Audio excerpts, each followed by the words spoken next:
鹽，又係鹽，醋大概2湯匙啦，少用啲鹽。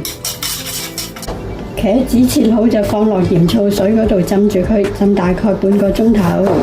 冚唔過，再加返多啲水。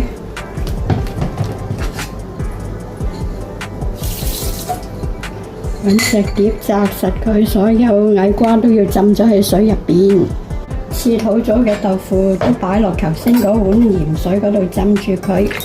大火燒熱啲油之後，轉中大火，將矮瓜炒1分鐘，跟住冚埋個蓋，焗佢1分鐘。1分鐘後揭開個蓋，又炒佢幾下，加啲薑絲，停乾水嘅豆腐，炒勻勻佢。